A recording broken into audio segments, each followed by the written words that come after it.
would you guys say that the portal is kind of this bridge between these two worlds, between the business? I mean, I heard you actually say we say developer portal, but it's not just for developers, right? Is this a bridge between the worlds? Developers are going to have to step up and do a little bit better when it comes to bridging and educating. You can see it in a lot of the other API providers. They just don't get it. And you can measure that in their portals. I think portals are a window to that soul, of an organization. Are you, how do you see the world?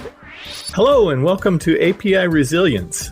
This is a podcast where we explore ways that your API program can help make your company stronger in these challenging times. And today we are pleased to talk with Ken Lane. Ken Lane is currently working at Postman. He's well known in the API community, and you can find his blog at apievangelist.com and follow him on Twitter at Ken Lane, Kinlane. Welcome, Ken, and good to be talking to you again, Kristof.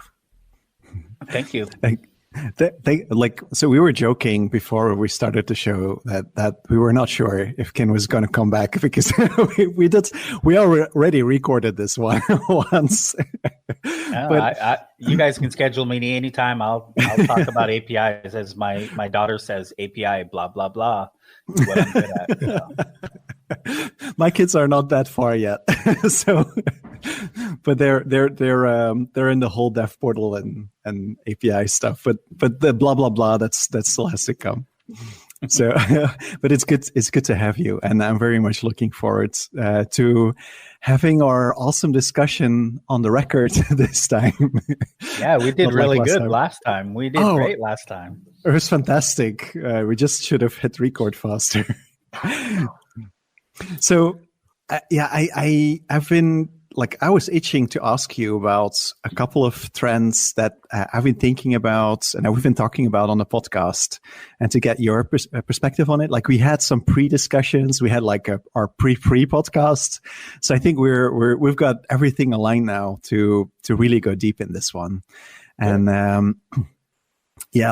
I think we had a really good conversation on Tuesday with Mehdi. And he brought in a whole different perspective on this question again, which is interesting.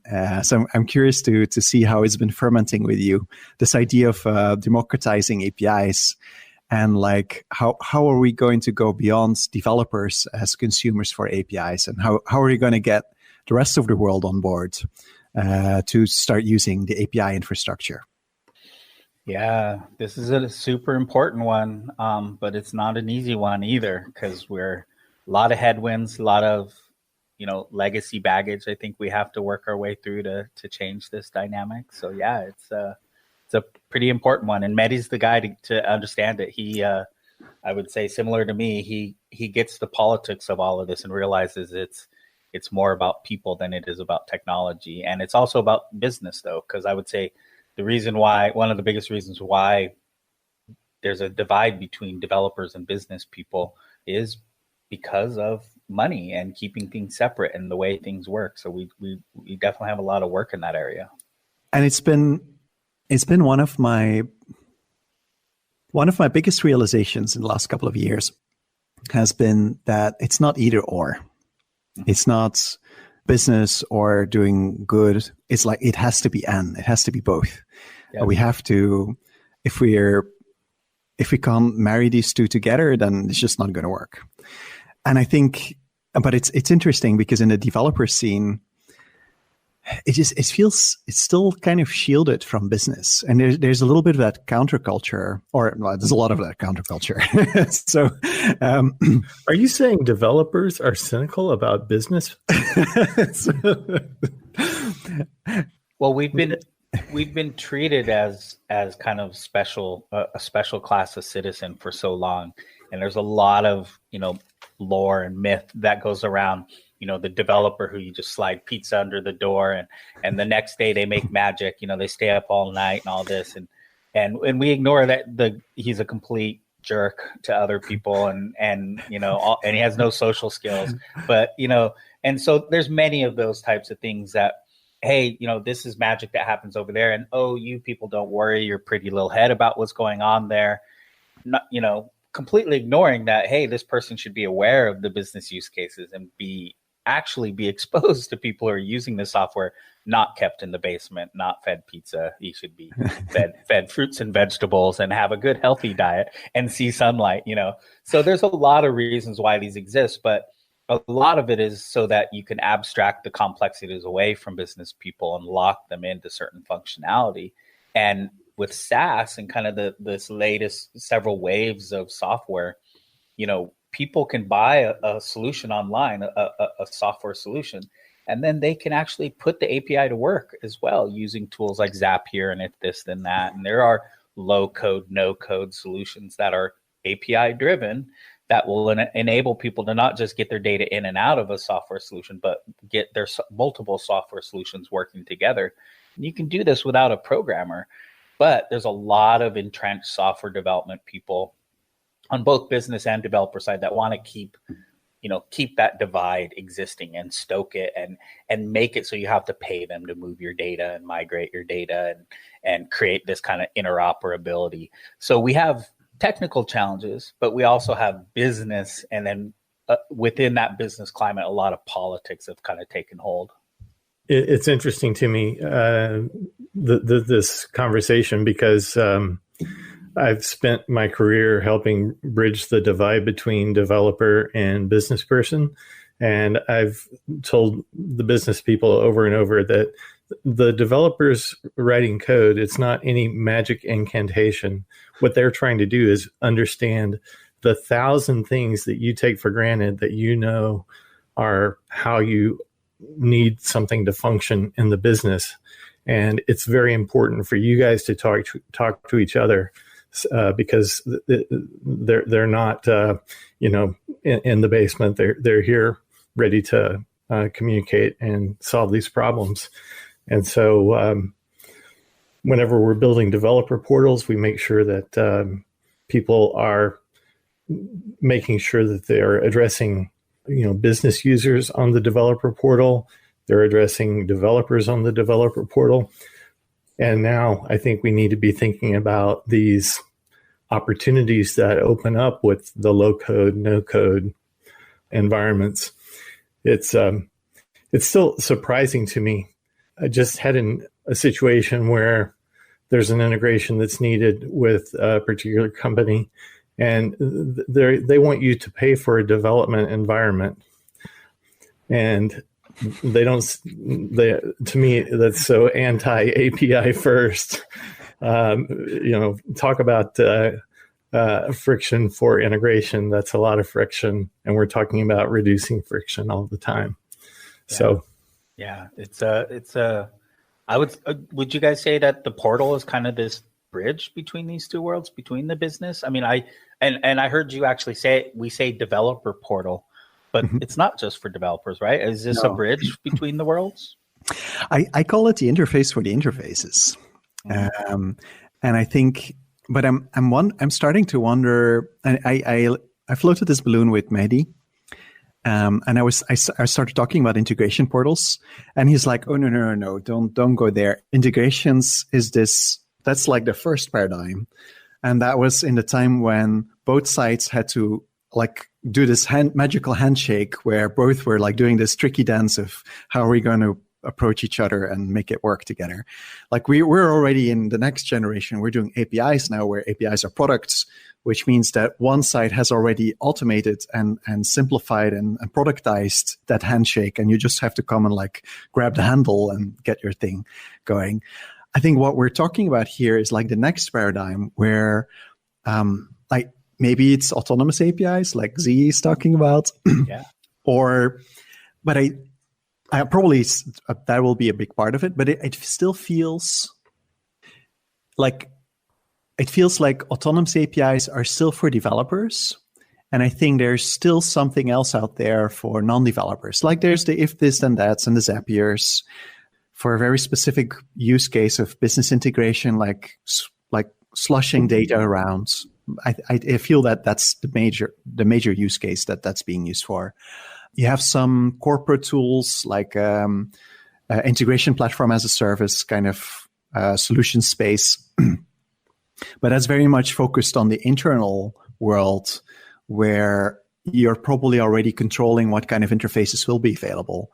I feel there's like a third space still left, which is about how are you going to give the power of APIs to people that can't afford doing integrations, that they can't even pay for a developer? Like, how are you going to enable them to use APIs? And beyond this more simplistic cases, maybe, or I don't know, maybe those are sufficiently sophisticated. But it feels like either we have to like make super tight interfaces that simplify that so that it becomes something that just a regular person can go and click together. And I think we probably, so I feel that I'd like to see the developer portal to become the interface for the interfaces, but where we're not just bringing the APIs together, but where we also have the integrations, like integration touch points, or like whatever way you have to automate an integration with an organization, that's there. Definitely. I mean, I would say, and I would add to that whether it's, even if it's simple or if it's low code, no code, kind of prepackaged, like one of the illnesses I've seen that's perpetuated this chasm is people have to understand what's going on behind the scenes. Like even if it's API to modern API to modern API and a Zapier integration, or if this and that if you can't see how that works and kind of tweak the auth or tweak the passing of the variables, and have some sort of literacy about what's going on, I don't see it as being much better than what we already have. So I think these connectors, these integrations, these workflows and orchestrations have to show what's going on behind the scenes, show that you're using your Facebook token over here and your Twitter token, and you understand a little bit about, you don't have to understand OAuth, but you understand that, hey, when I do this at Facebook, I get a token and it's just gave it to this group. And I always say that, people don't need to understand OAuth. It's very technical. I don't even think I understand it most of the time. Who does? you should know that it exists, and you should know that you use it every day. And I feel like these things in the US, when you leave primary school, you're given a personal finance course, usually like how the banks work, how credit cards work. I feel like this is OAuth and this is integrations in our world. Like, you don't have to understand, 2 or 3-legged OAuth and the details of it, but you should know that you use Facebook OAuth or Twitter OAuth or Google OAuth, and then on a regular basis, and that you're giving access to your data similar to how you give access to your credit cards or your bank account. You shouldn't give access, to everyone. So you don't have to understand how the banking system works. You don't have to understand how the whole API industry works, but there should be a certain amount of literacy that goes with these, and these connections and integrations and tools that enable developers or non-developers should have a role or responsibility in delivering some of that literacy and that education and awareness, not just be a closed box system. And I think that is the role. That's the role that I see for this, whatever it is beyond developer portals, is to educate potential partners or potential collaborators, whatever they are, whoever they are, be they internal, external partners, about the first of all, how does the plumbing work? Like generally, maybe, giving an idea about what kind of data is available, what are the kinds of services that are available, and then also in what formats and how you can get access to it. So like what kind of solutions are there, so that you can go there as a business person and say, oh, this is an interesting company to work with because I can do this and this and this with them. And then when I do this, then I also have this automation possibility and that automation possibility. How it works exactly, that's for the developers. Or maybe it's a click and it just works. But I think that's, I can imagine like this interface of the interfaces to be that kind of thing that helps with that literacy. I have a chicken and egg question.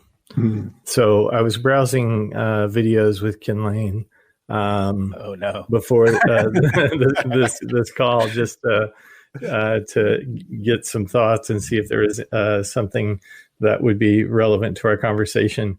and it was surprisingly relevant. There was a talk from, not a talk, there was a conversation. You're being interviewed in 2015, and you're talking about how students in the humanities are, connecting things and learning how to screen scrape and use APIs, even though they're not CS students. And it makes me wonder if this low code, no code thing that we're starting to see is the result of the digital natives coming into the workforce, and that they just expect everything to be codable, and they don't expect to need to have CS degrees in order to make two things talk. And so which came first, the digital native or the low code, no code solution? Yeah, I mean, I think it's back and forth constantly, perpetually over time. I think there's times where we've lost ground in educating and empowering these people. And then this is what APIs, have been for me since our first days. When I first saw the Delicious API, it was bookmarking, and that I could change .html to .xml and get an XML list of my bookmarks. I was like, oh, yes. And then once Twitter came out, kind of lit up my mind. Flickr was another one, photos. And so things that were meaningful to me. These are my bookmarks. These are my photos. I can now grab them and do other things with them and publish and move them and resize and do things. So those API-driven capabilities, those are what matter. And this is, when it comes to the portal and the interface for the interfaces, what developers are going to have to step up and do a little bit better when it comes to bridging and educating, because I see this constantly in the Postman API network. So we have a network of APIs that you can publish a collection to. And most of the collections that people publish are reference collections. So here's all of my APIs. Here you go. Here's 150 API calls or individual methods you can make. And here you go, put it to use. And you can run that as a Postman collection. That's pretty easy to do. But who cares about all 150 of the Twitter APIs or the Dropbox APIs? And so this is what I spend most of my days doing, is working with these partners. We just did it with Dropbox, where they have a reference collection. Here's all of the APIs. But they worked real hard on creating a one for administrators that is our set of tasks and actions that common administrators want to take, that are I want to change it. I want to reduce permissions on this. I want to upload file. I want to move file over here. Actual things that benefit them in a business world. And I'm working with them to build collections that could live in a portal, in a university. Because when I work with a lot of universities, going back to some of these talks, I do a lot of work with professors as well as IT people at universities. And you go to some developer portals for universities, and they have, well, here's our admin APIs, but here's the services that we have adopted. They have APIs. Go to their portal. So they have Dropbox, they have Google Drive, they have WordPress, they have all of these SaaS solutions that students use as part of their projects. And so having little simple capabilities that aren't here's, right now here's the Dropbox API. Go figure it out, kid. No, as developers, let's step up and meet that kid halfway, and let's actually create a set of collections or open API definitions or, things that help show the value of this API in that kid's world, and how is it actually going to make a difference. And once you start doing that, I mean, I've been doing these types of programs since 2011, 12, and there's a program that was started out of University of Mary Washington called Domain of One's Own, but it's at many schools now, where every student who comes in gets their own domain, and not tilde at the university like is historically. You actually get your own .com, .net, you get to choose your own domain. And then your first class is how do you set up DNS and how do you set up a WordPress install. And so this is actually meant to teach them domain literacy. And the majority of these programs aren't in computer science departments. These are in humanities, as you said, Mark.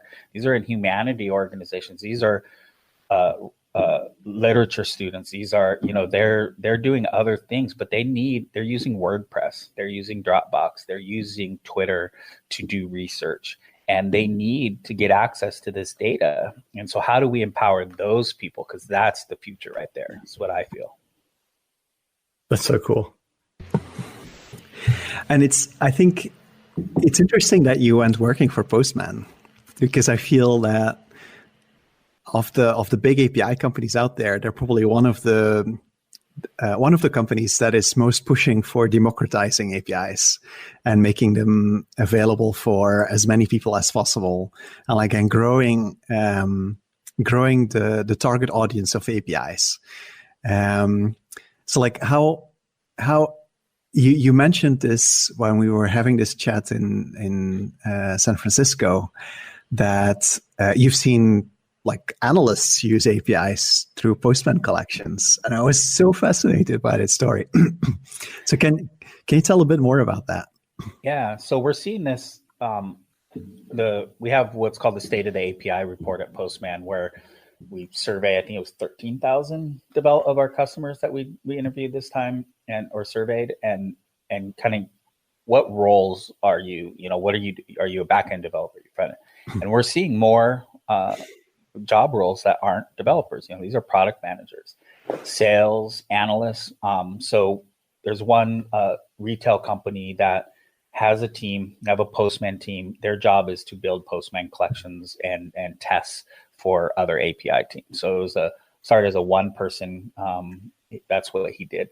And then one time an analyst came to him and said, hey, I needed some data from a system and I couldn't get it from the app that we're given, or the suite of apps.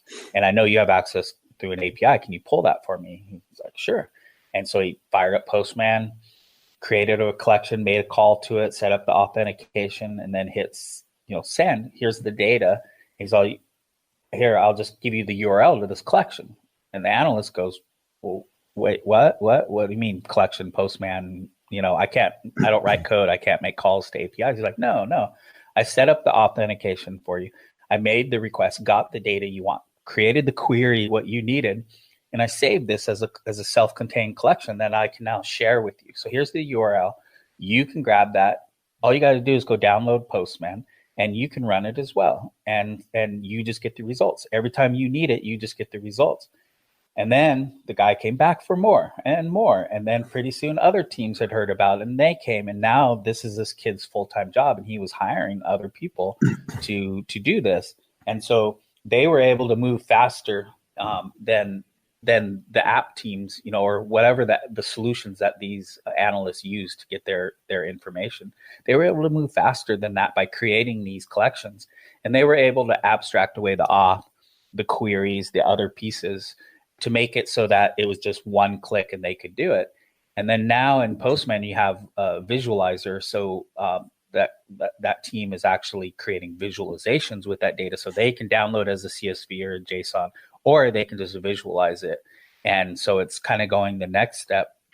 And I'm seeing that with sales teams. We've got a couple customers who are empowering their sales teams with collections.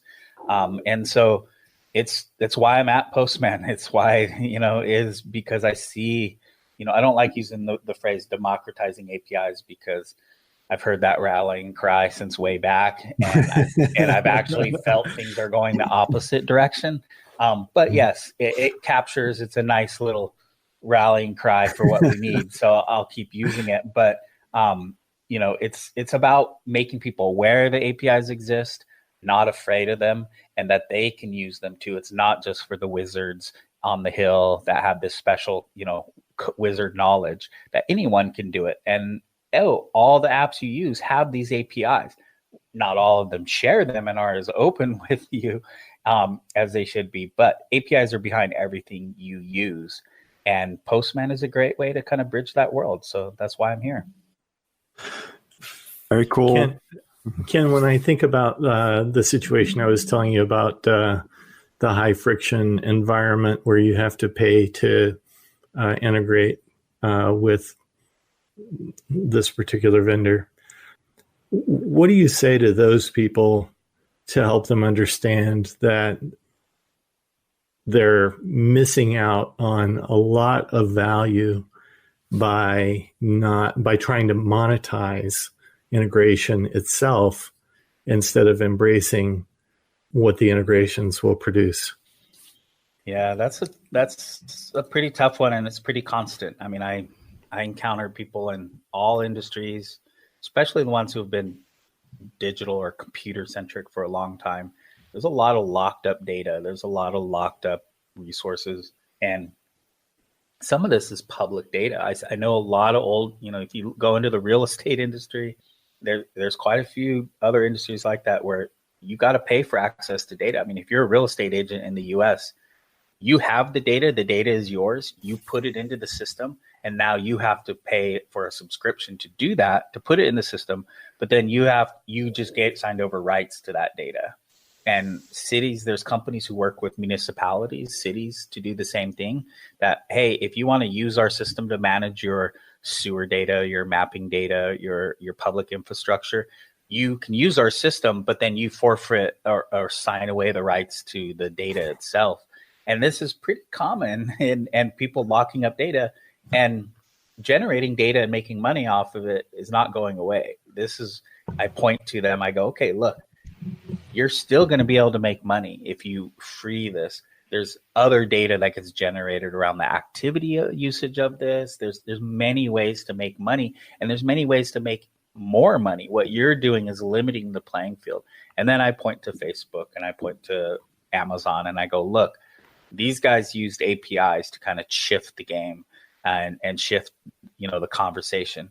Unfortunately, a lot of these players at different times also become more closed and start locking things down once they've kind of reached that critical mass where they have all your data and people are building with APIs, then they shut things down.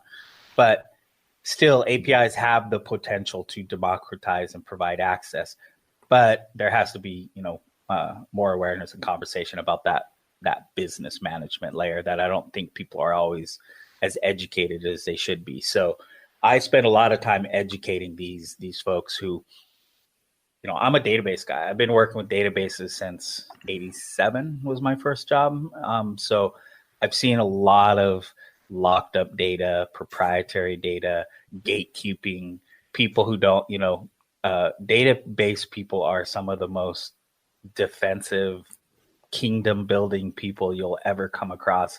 And that's what attached me to APIs early on, is I saw the potential for opening up access, but metering it, understanding it, and then creating new products and services and generating more revenue than you did with that defensive strategy. And I've seen it all the way to, public data, the public data kind of rallying cry from like 2007 till 2015, like open up data. I saw how that can be bad, for cities and counties. They just basically gave away all of their digital assets. So there's a middle road between being completely defensive, locked up, proprietary, and completely open and just letting anyone come. Because when you're open, you tend to be open for business, meaning other people can come and build a business around your data. Mm-hmm. And that happens a lot with public data and government data, is corporations come take it and then they monetize it and make money with it. So we have to find that kind of sweet spot in the middle where there's lots of revenue to be made, but you got to strike that balance. So to me, it sounds like part of it is a failure of imagination. And these people who are holding things so tightly don't understand the opportunity that they're missing. They're only seeing what's in their hand. Well said.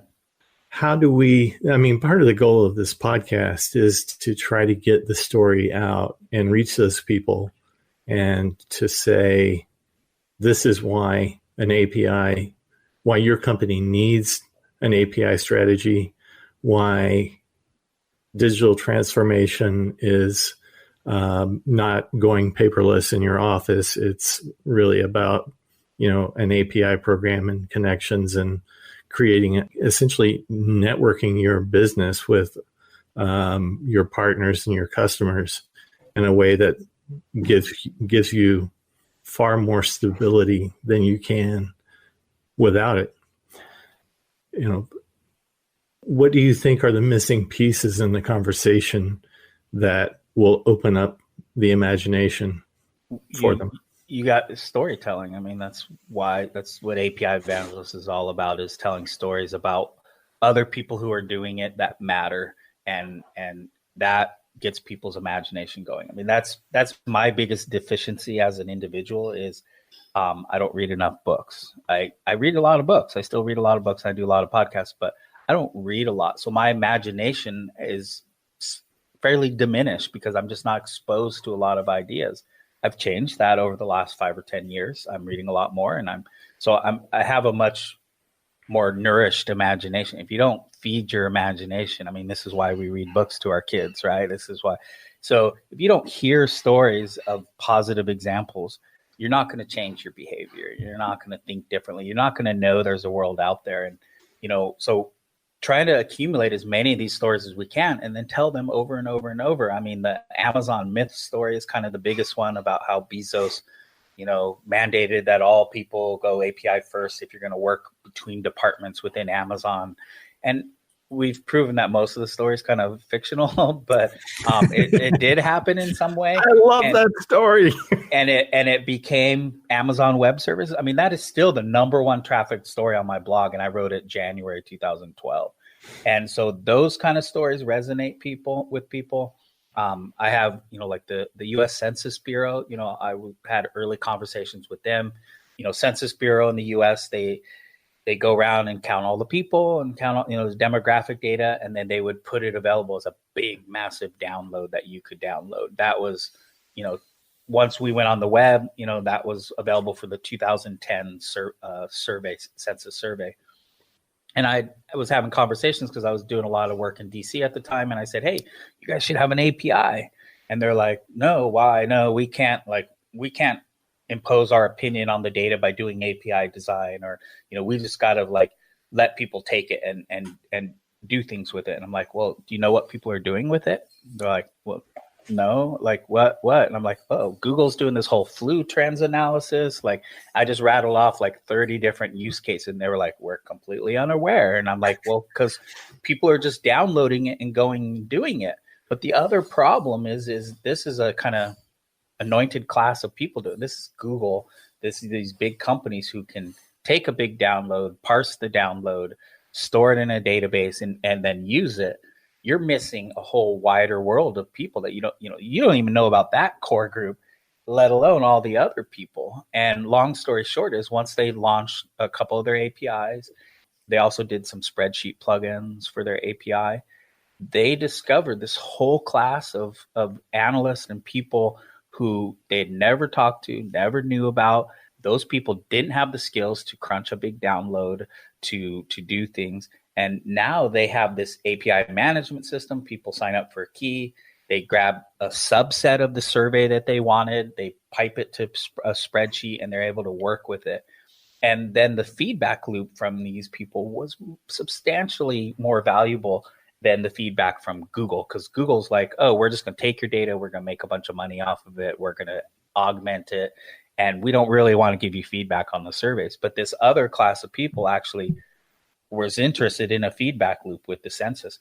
So finding stories like this that matter to different people in different industries and different roles is really what's the most important thing, how we're going to shift this conversation. Mm-hmm. So I've been thinking about what are the verbs that you do with APIs?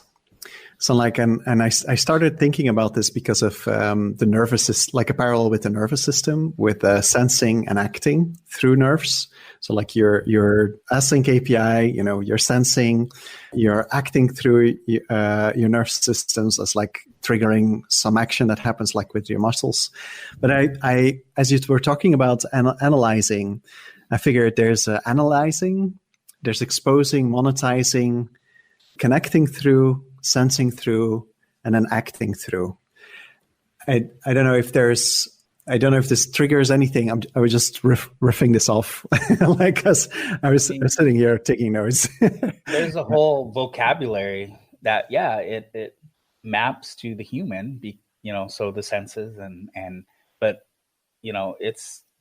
it's a whole vocabulary that is around the resources. This is why API design matters so much. Is if I call that an image API or transcription API, like what this resource is, how it interfaces with me as a human is different. If it's, if I have to record a voice, so I have to say something, if I'm seeing something as an image, if I'm listening to something. So there's definitely a mapping to the human here that I don't think we're as good at as we think we are and we should be, but it's a very old kind of notion. If you go back to the early days of compute coming out of World War II, there's a lot of technologists and psychologists and people who got together, and I think it was 1950, 51, and they started a movement called cybernetics, which has kind of died away and gone away, not to be confused with like Dianetics or the other kind of stuff. But cybernetics is very much the study of the relationship between humans and technology. And this, you see neural nets, artificial intelligence all got born out of this kind of movement. People like Noam Chomsky, going back to the vocabulary, the linguistics of it all, were part of some of those circles. He kind of crushed the group in some ways, but vocabulary is super critical, like how we articulate and how we design our APIs. They speak to or lay the groundwork for the interfaces, how we interface, the human to machine interface. And so this is why API design matters. This is why, how we tag and how we organize and how we reuse schema.org and other common schema, because we really need to keep establishing a common vocabulary for how we describe these things and how we use these things. And because of business and the business of apps, we tend to be very closed and tight with those vocabularies, and we create our own kind of incantations and wizardry words to keep it so it's not widely known. It's our proprietary, where in fact we should be widening that and using common vocabulary. Because again, back to the business of it, there's more money in us using a common vocabulary and the true interoperability than there is a bunch of lockdown silos. Do you think we're doing this on purpose? Oh, yeah. Like I think to some extent, custom words give you more power because you can tailor them to the needs, and it gives you, you can make your own little flavor that's more relevant in your context. But I think at the same time, it feels like, are we either afraid? I don't think it's really fear. I think it's more of why is it so that this is so inaccessible? It's proprietary. I mean, a lot of it's legalities and funding. I mean, when you're building an API and you're a startup, your IP matters a lot, your patents, your copyrights, your trademarks. And so the naming and ordering of your interfaces, we saw this in the Oracle versus Google copyright case, right, which I've been working on this with the EFF since 2012. We're still going at it in the US. So the naming and ordering of your API in the United States is copyrighted. So how I use, what words I use in which order are copyrighted in the US. And that's a problem. This is, so startups are able to go, my API interface is a special snowflake of an interface and I own it. No one else can do anything with it. And it's, again, back to what Mark was saying, it's like lack of imagination about what's possible.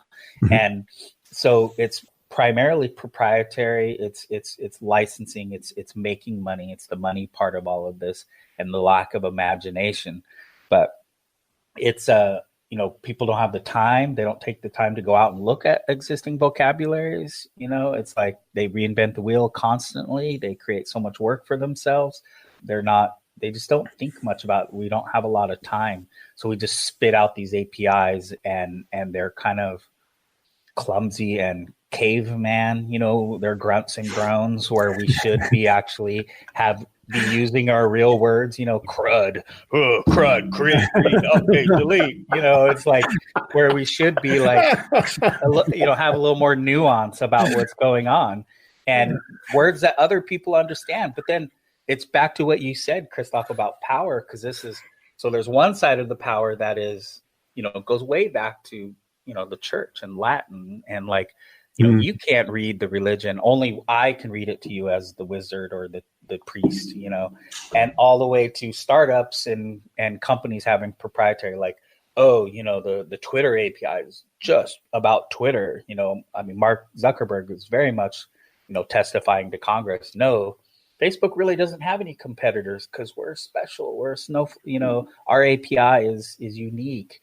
And it's like, no, we're not, and then, but then think about it in terms of slang and power on the ground in the people.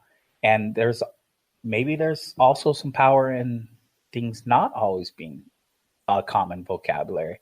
And there's power in small groups making up words or creating derivatives of words and being able to do that. So I'm not saying common vocabulary is everything, but, again, finding that balance, I think. Super interesting. Yes. It makes me think about the people who can't recognize a certain color because it's never been named in their language. Things like that. So there is definitely room for that kind of creativity. It makes me wonder how many of those types of situations are out there right now. And one of the things that I've been pondering is, for an enterprise, whenever they put up an API program and they've got a product, they look at it, they still, I think, look at it very from a insular perspective. This is how much our product is making. And it's not really their API product that's making that money. It's the thing that stands between, that is company B using company A's API to build something. That something that sits in between is the thing that is creating the new value. Yeah. And so that value exists independent of company B and independent of company A. They're dependent on each other. And through that dependency, they've created some value that's external to both of them. If company A goes away, company B's, new product doesn't work, and they have to find someone else to integrate to make that happen again. And so if all of these gaps are out there, just how big, so much of business is treated as a zero-sum game. And, and hence the reason to lock things up and to hold on them tightly. And it strikes me as nothing but a monkey trap, that the real value is in the gap. And that came up in the conversation with Mehdi. Yeah. And I was thinking about it because it gave me a vocabulary for this idea that I've been having, where value creation is happening outside of companies through these networks. And it's how do we measure that? How do we get people to understand that? Yeah, it's like in the West, we look at individuals, and we have this very much individual focused mindset, where we're looking at, here's Kristof and that's Kristof.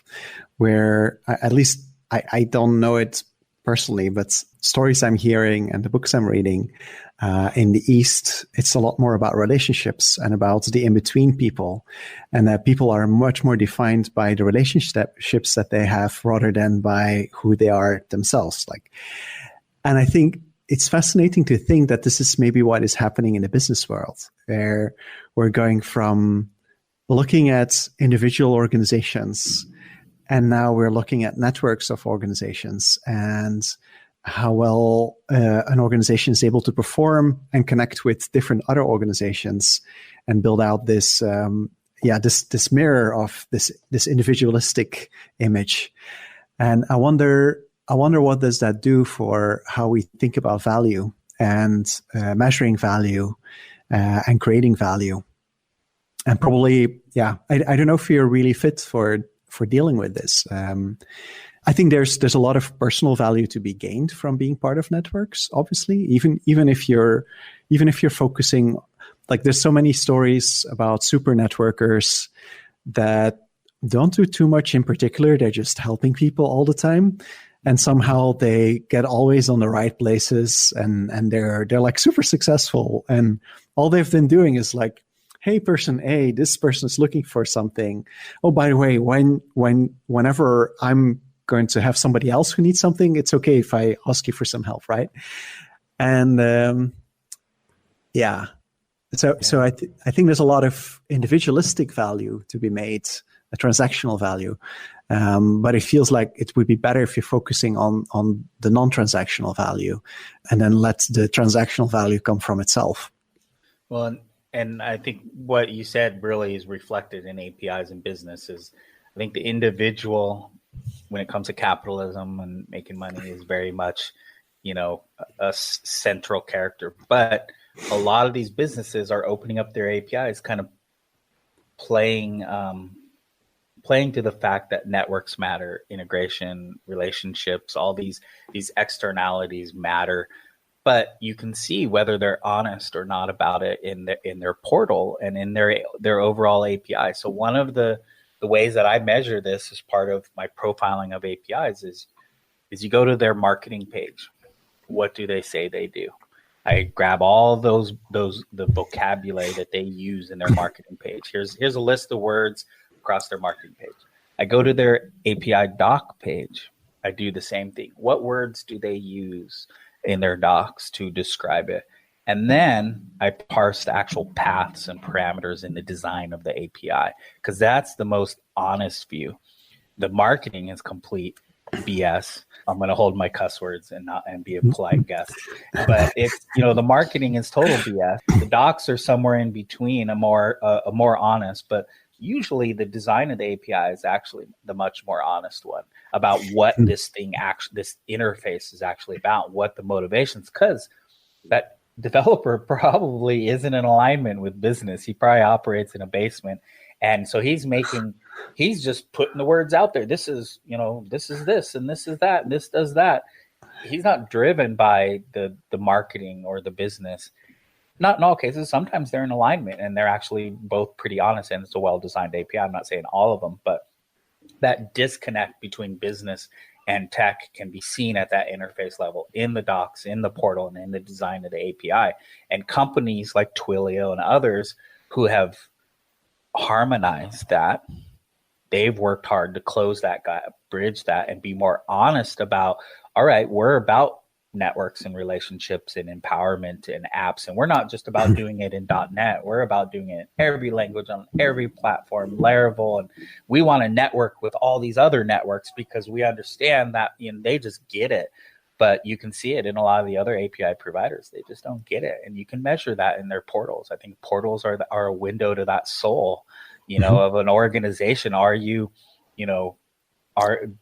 you see the world? And this is why so many API programs companies get in trouble by doing APIs. And a lot of them are really cautious about doing it because they know it's crazy and it's chaotic internally. They know their view.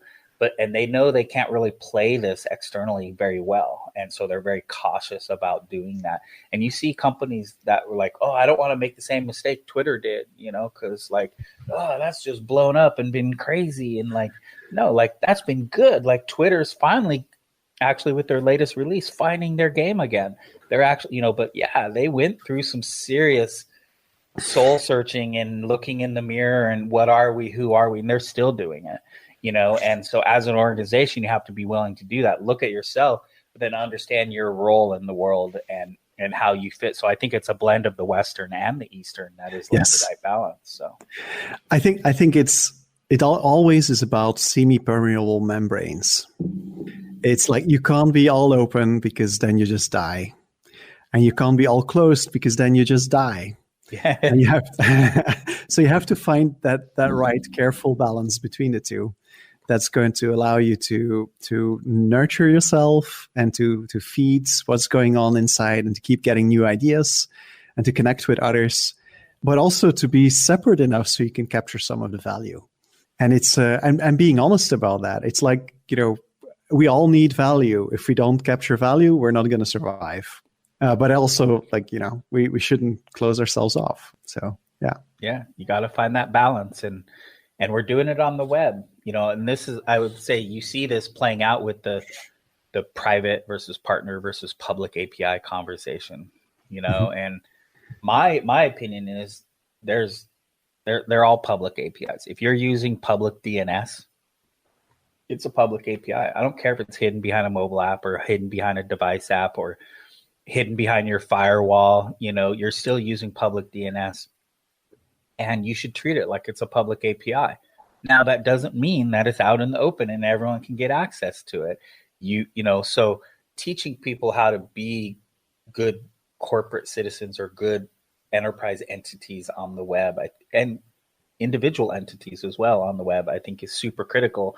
And it goes back to the digital literacy we talked about before, is how do you teach individuals good digital literacy? How do you teach corporations good, and government agencies too, because government's a kind of different beast, or higher educational institutions. We all have to learn how to behave online, and all of these resources tell a story about who we are digitally. It comes back to that vocabulary. What do we do? How do we behave online?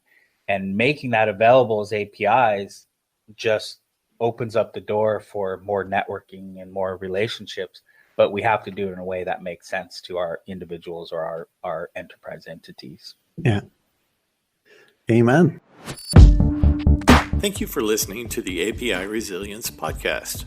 If you liked what you heard, please follow us to hear our latest episodes on YouTube, Spotify, Google Podcasts, or Apple Podcasts. And if you have any comments or feedback you would like to share, please drop us an email at podcasts@pronovix.com. Until next time, we wish you well and hope you find success in all your endeavors.